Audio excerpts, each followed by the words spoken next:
The alarms screamed through the ship like dying animals. Red lights flashed in every corridor. Dr. Park Yuna dropped her coffee cup and ran toward the command deck. She had been on the research vessel Horizon's Edge for 3 months, but she had never heard alarms like this before. Captain Lee Do-won stood at the center of the command deck. His face was pale. On the screen in front of him, Yuna could see the specimen containment area. The massive creature inside was awake. It was moving. "The containment field is failing," Do-won said. His voice was calm, but Yuna could see his hands shaking. "We have maybe 2 minutes." The creature was called a Vethrek. It came from the volcanic moon below them, a place called Velar 7.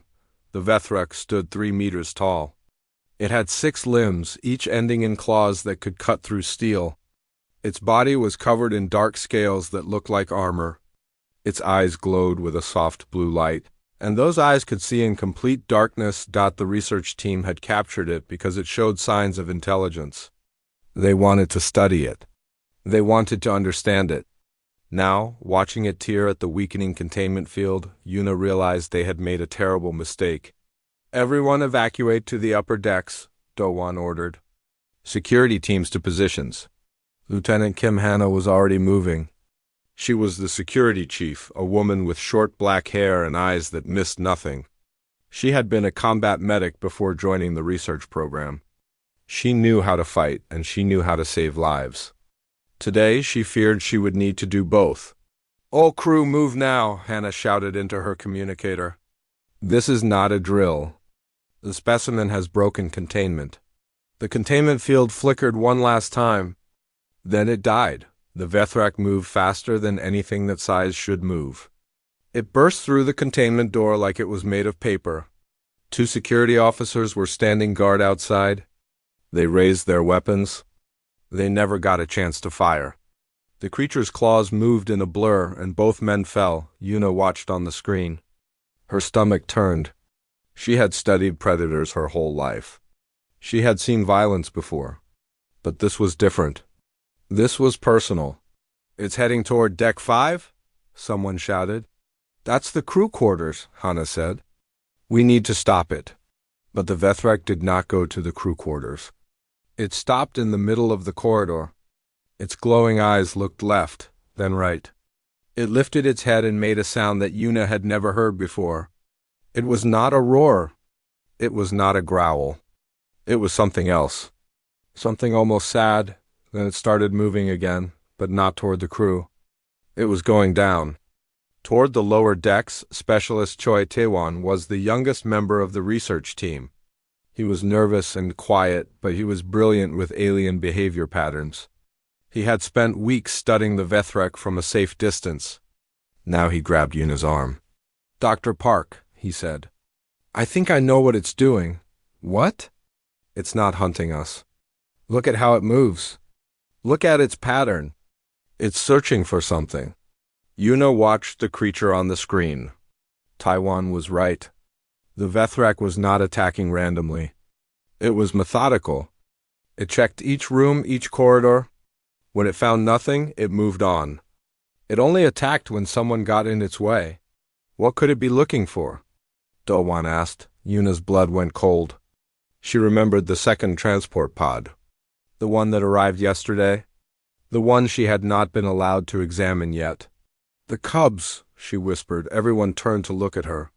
"When we captured the adult, there were 3 smaller creatures nearby. The capture team brought them too. They're in containment on Deck 12. "You're telling me that thing is a mother?" Hana asked. "Yes, and we separated her from her children." The room was silent. On the screen, the Vethrek tore through another door. It was getting closer to the lower decks. Getting closer to Deck 12. "We need to use the cubs," Do-won said slowly. "We can lure it to an airlock. Space it. End this." "No," Hana said immediately. "We are not using children as bait. I don't care what species they are. Those aren't children. They're animals. They're babies. And that thing down there is their mother. She's doing what any mother would do." Yuna stepped between them. "We don't have time for this argument. Whatever we do, we need to do it now." Below them, the Vethrek stopped again. It lifted its head toward the ceiling. Then it opened its mouth and released a sound that echoed through the entire ship. It was a keening cry, full of desperation and rage and something that sounded almost like grief. It was the sound of a mother calling for her children, and somewhere on Deck 12, three small voices answered. Yuna heard them through the ship's internal sensors. The cubs were chirping, crying out for their mother. They could hear her. She could hear them. And nothing in the universe was going to stop her from reaching them. The Vethrek began to tear through the floor. Metal screamed as her claws ripped through it like cloth. She was done searching. She knew exactly where her children were now. And she was coming for them. All hands, Dowan said quietly into his communicator. Prepare for the worst. Yuna stared at the screen.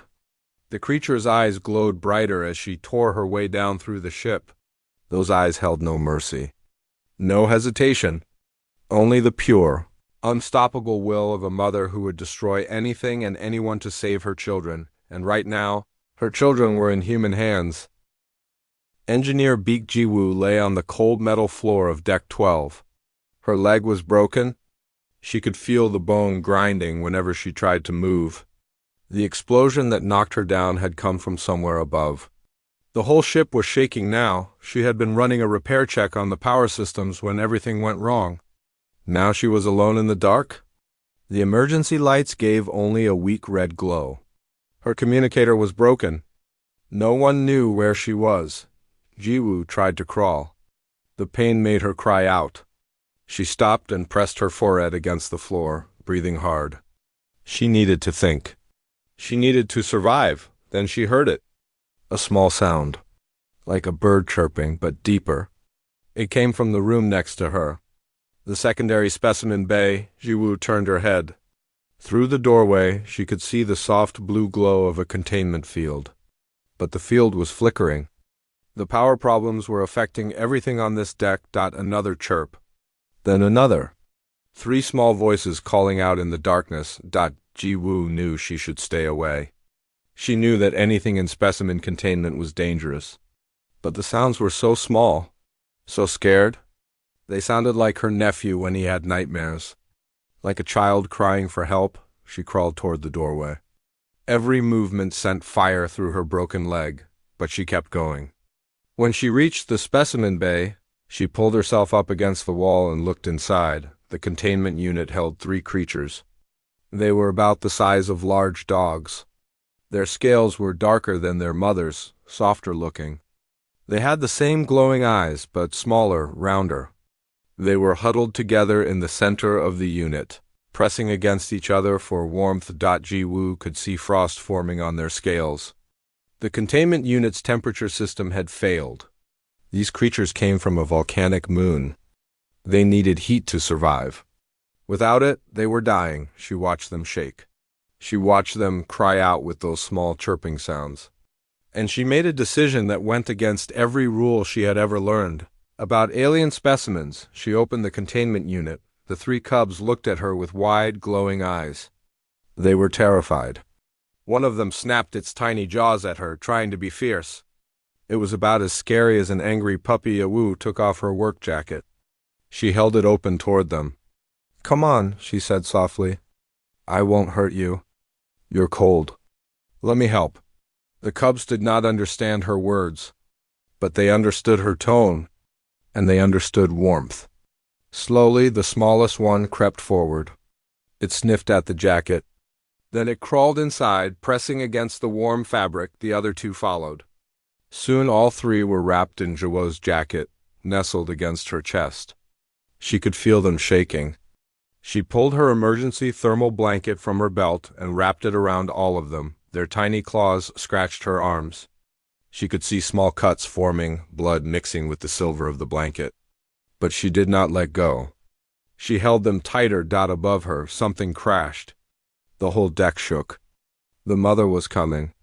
Jiwoo could hear the sound of metal being torn apart. She knew what was happening. She knew this creature had already killed people. She knew that holding its babies might be the last thing she ever did. She held them anyway. The cubs stopped shaking. The warmth was working. One of them looked up at her face with those strange glowing eyes. Then it made a new sound. Not a chirp? Something deeper. A rumbling vibration that Jiwoo felt in her chest more than heard with her ears. It was purring. Like a cat, but more powerful. More ancient. It was a sound of comfort. A sound of trust. The other two cubs started purring too. The vibration filled the small room. Jiwoo found herself crying. She did not know why. Maybe it was the pain. Maybe it was the fear. Or maybe it was something else. Something about this moment that felt important. Footsteps in the corridor. Jiwoo tensed, ready for the worst. But it was not the mother. Medical Officer Shin Mirai appeared in the doorway, flashlight in hand. Behind her were two other crew members, here to rescue survivors. Mirai froze when she saw Jiwoo. Her light moved from Jiwoo's face to the bundle of alien creatures in her arms. "What are you doing?" Mirai whispered. "They were dying," Jiwoo said. "The cold was killing them. Those are Category 9 predators. Their mother is tearing the ship apart looking for them." "I know." Mirai stared at her. The cubs continued to purr, pressing closer to Jiwoo's warmth. They showed no fear of the new humans. They only wanted to stay warm. They only wanted to feel safe. "They're babies," Jiwoo said. "Whatever their mother is, they're just babies." The ship shook again. Closer this time. Much closer.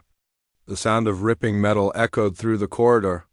The mother had reached deck 12. Mir made a quick decision. "We need to move. Now, can you walk?" "My leg is broken."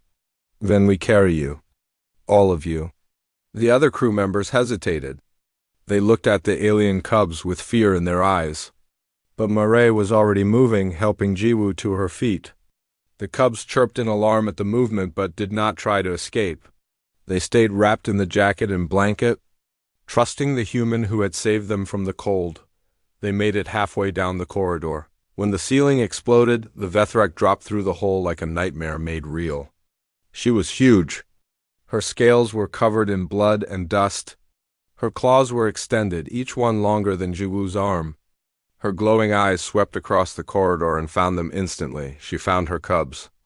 In human arms, the mother's roar shook the walls.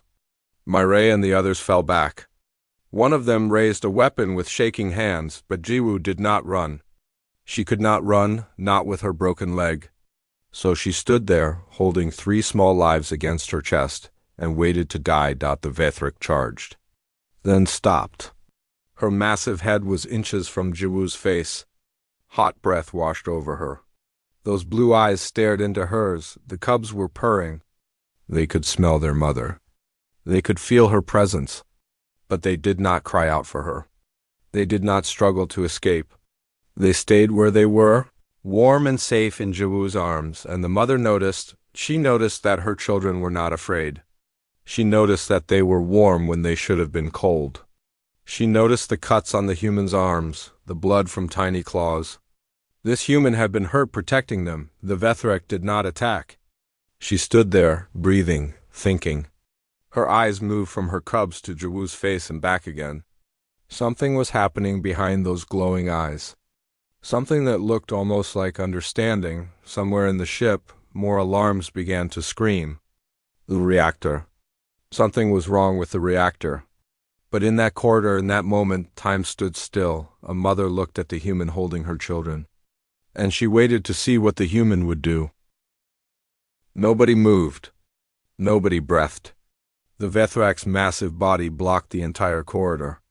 Her claws could kill everyone in seconds. But she was not killing. She was watching. Dr. Park Yuna arrived first. She had followed the sounds of destruction down to deck 12. What she found made her stop in shock. Piyu was standing on a broken leg, holding 3 alien cubs, while their mother stood close enough to smell her fear. "Nobody shoot," Yuna said quietly. "Weapons down, now." The crew member with the raised weapon did not want to obey. His hands were shaking badly. But he lowered his gun. The Vethrak's eyes tracked the movement.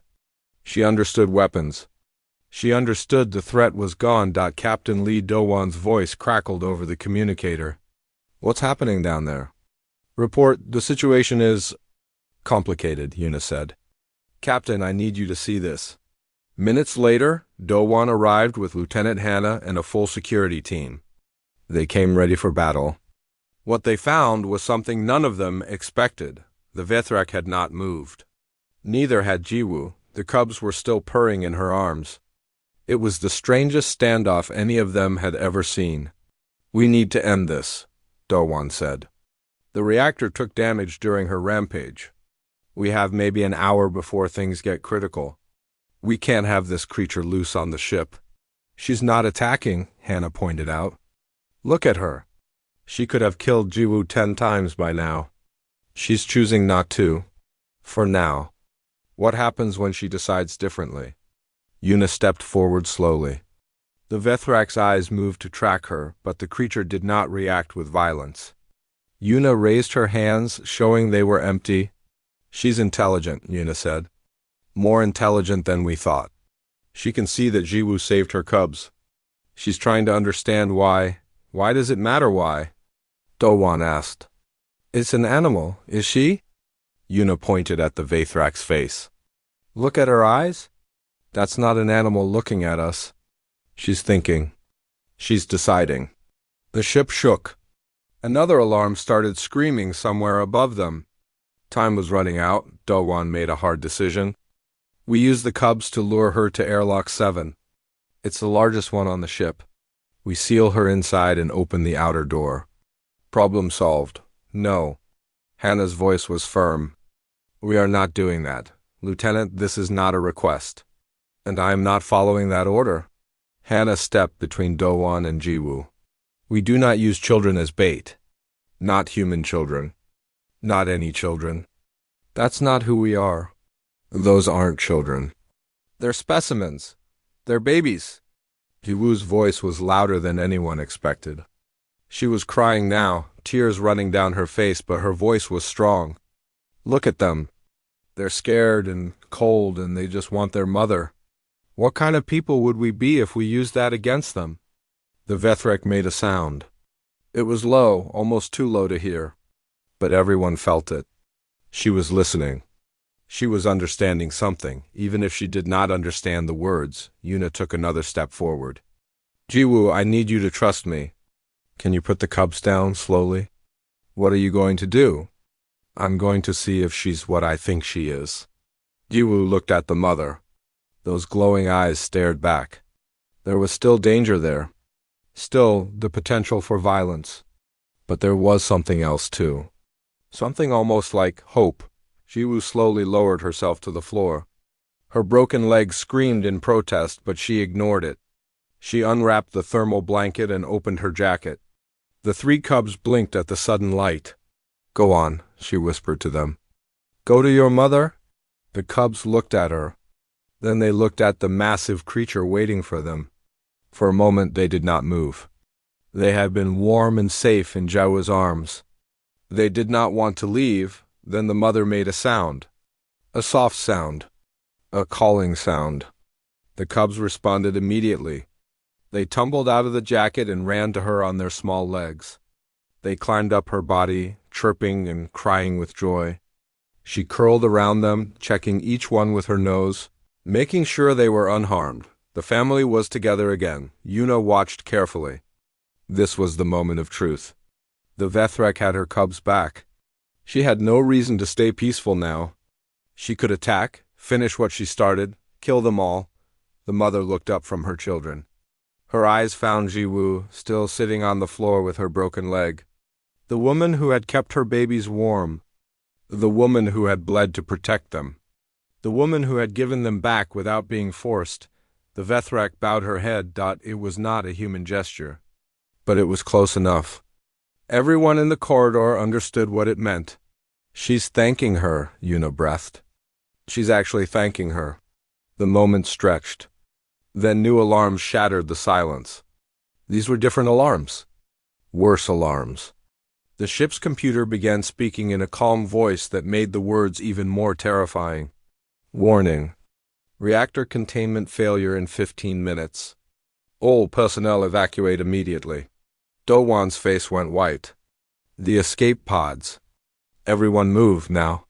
People started running, but Yuna did not move. She was watching the Vethrek. The creature had understood the alarms. Her head was up, her eyes scanning. She could smell the danger coming. She knew this ship was dying. She picked up her cubs in her massive arms and looked at the humans. And she started walking, not toward the humans, toward the escape pod bay. She knew where safety was. She wants to live too, Hannah said. She wants her children to live. The pod bay corridors are too narrow, someone shouted. She won't fit. The Vethrek stopped. She had reached the corridor that led to the escape pods.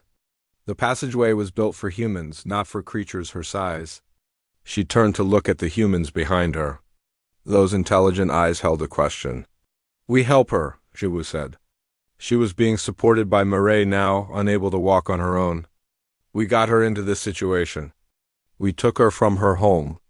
We separated her from her babies. The least we can do is help her escape. How? Dowan demanded. We can't make the corridors bigger. Hannah smiled grimly. Actually, we can. We have plasma cutters. We have explosives. We have 12 minutes. She looked at the Vethrek. The creature looked back. I think she helped. For the first time since the crisis began, the Vethrek and the humans were on the same side. Time was running out. But they had a chance. Together.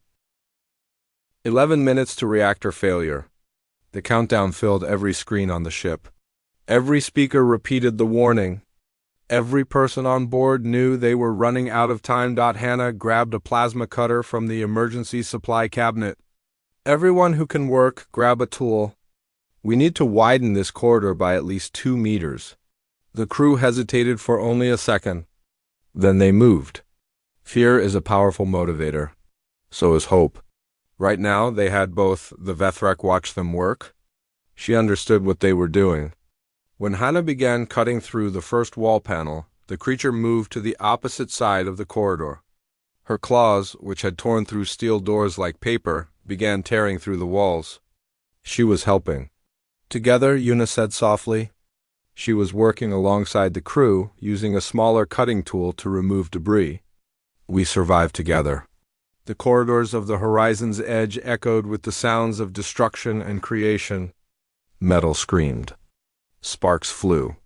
Humans and alien worked side by side, neither stopping, neither slowing down. 9 minutes. Specialist Taiwan found a problem. There's a support beam here. If we remove it, this whole section could collapse. Can we go around it? No time. The Vethrek looked at the beam. Then she looked at the humans gathered around it. She pushed past them gently, which surprised everyone.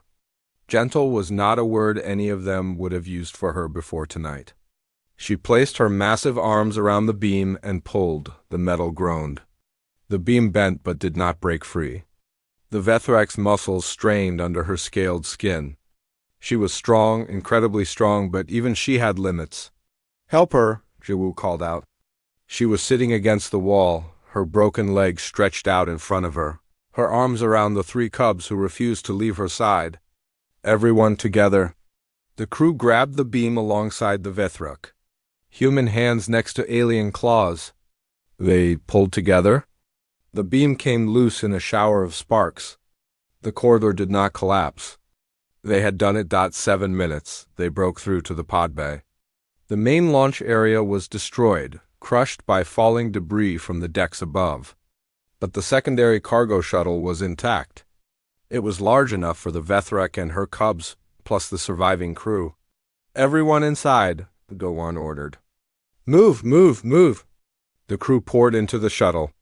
The Vethrek followed, her cubs still clinging to Jiwoo. Yuna helped Jiwoo into the shuttle, and the cubs finally transferred to their mother. But they kept looking back at Jiwoo. They had formed a bond with her. They would not forget. 5 minutes. Dowan tried to launch the shuttle. Nothing happened. He tried again. The console beeped angrily. The launch mechanism is jammed, he said. Something is blocking the external clamps. Can we fix it from inside? No, someone has to go outside and release them manually.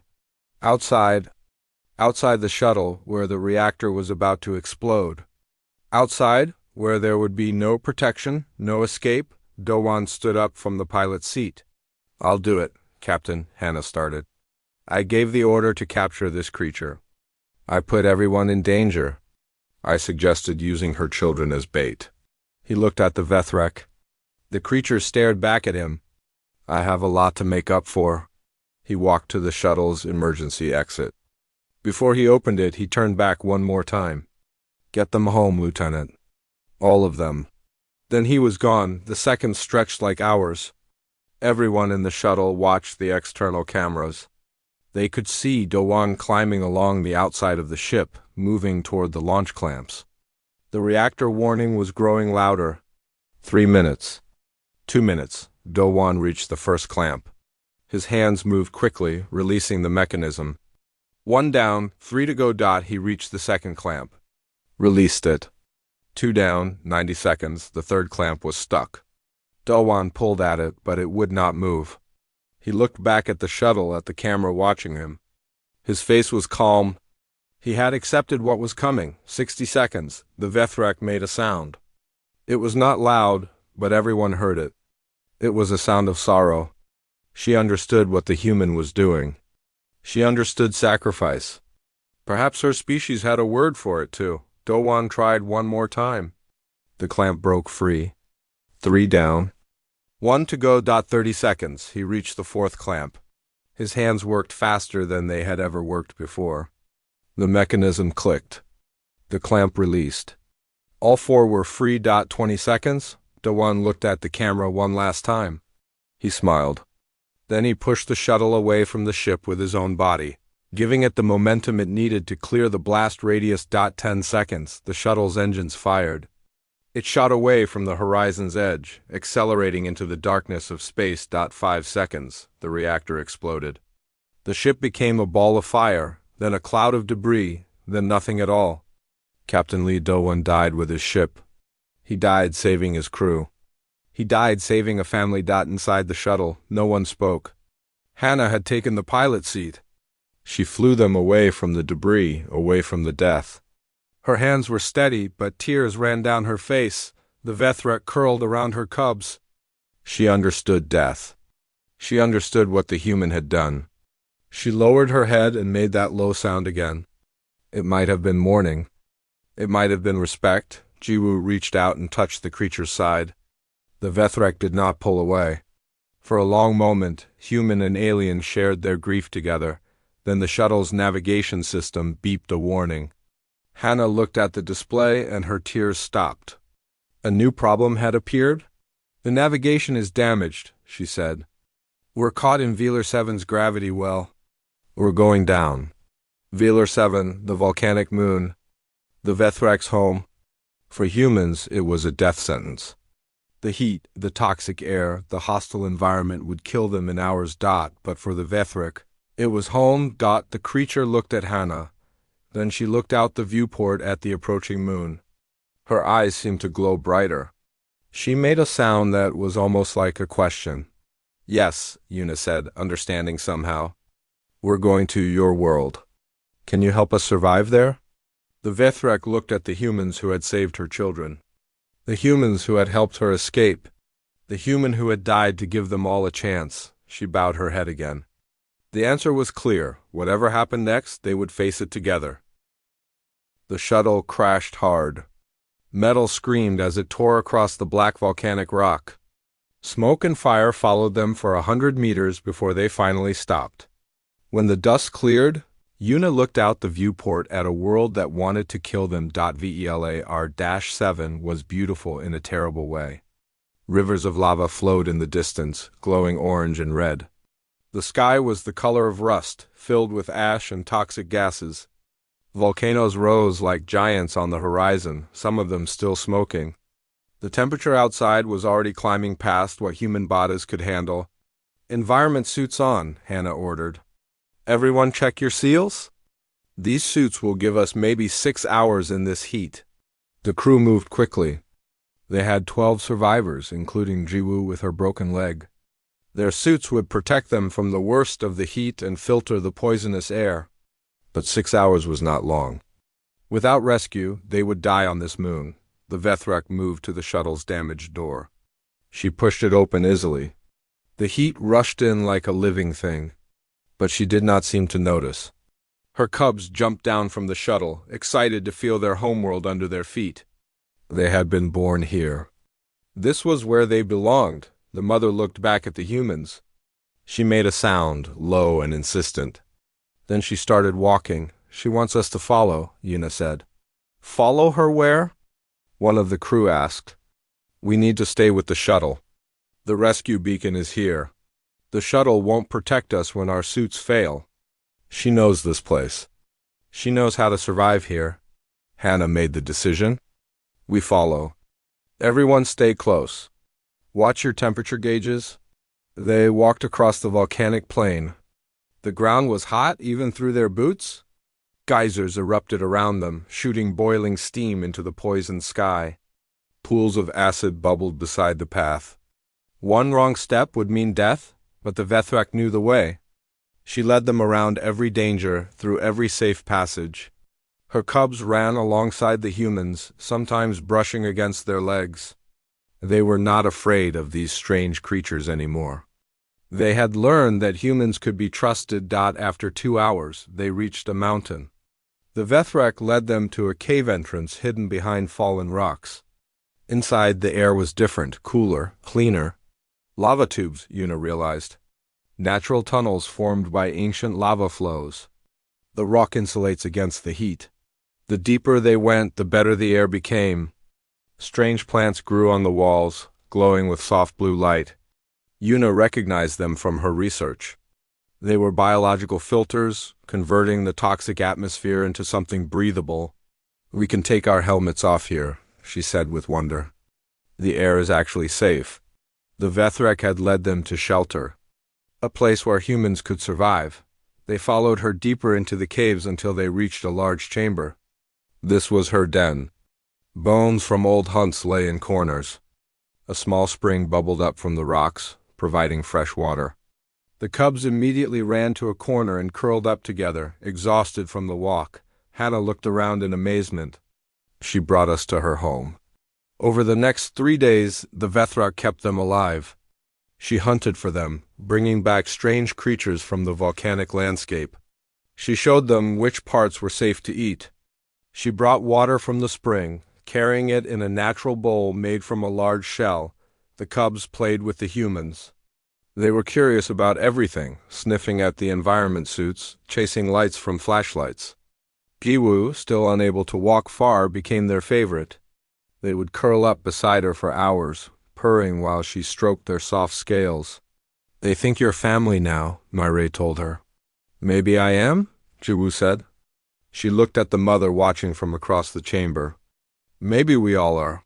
On the 4th day, the rescue ship arrived. The crew saw it first on their emergency radio, which they had salvaged from the shuttle. A voice came through, speaking their language, promising help. Hours later, a dropship descended from the sky, landing near the lava tube entrance. Armed soldiers poured out. They had been told about the Vethrak. They had been told about the deaths on the horizon's edge. They came ready for war. Hannah met them at the cave. Entrance with her hands raised. Stand down. The situation is not what you think. We have orders to neutralize the hostile creature. She's not hostile. She saved our lives. The soldiers did not believe her. They pushed past, heading into the caves with weapons ready. What they found stopped them cold. The Vethrak was standing in the center of the main chamber. Her cubs were behind her, watching with curious eyes. The surviving crew of the horizon's edge stood around her. Not as prisoners. Not as prey. As friends, Jiwoo was standing now, supported by crutches made from volcanic rock. She limped forward until she was directly in front of the Vethrak. The soldiers raised their weapons. If you shoot her, Jiwoo said calmly, you'll have to shoot through me. More crew members stepped forward. Yuna, Narration, Taiwan, Hannah, one by one. They formed a line between the soldiers and the alien family. The lead soldier stared at them. You're protecting the creature that killed your crewmates? She killed people who took her children and locked her in a cage, Hannah said. What would you do if someone did that to your family? The standoff stretched. Then the Vethrak did something unexpected. She stepped around the humans, moving toward the soldiers. They tensed, fingers on triggers. But she did not attack. She picked up one of her cubs. Gently, carefully, she placed it in Jiwoo's arms. Then she stepped back and sat down. She was making herself vulnerable. She was showing trust. The cub looked up at the soldier with its glowing eyes. It made a small chirping sound, then started to purr. The soldier lowered his weapon first. Then another. Then all of them. How do we write this in our report? One of them asked. Yuna stepped forward. You write that we made first contact with an intelligent species. You write that we learned something about ourselves and about them. You write that humanity chose to be something better than just another predator in the universe. 2 years later, Yuna returned to Velar 7, not as a researcher but as an ambassador. The shuttle landed near the cave system that had saved her life.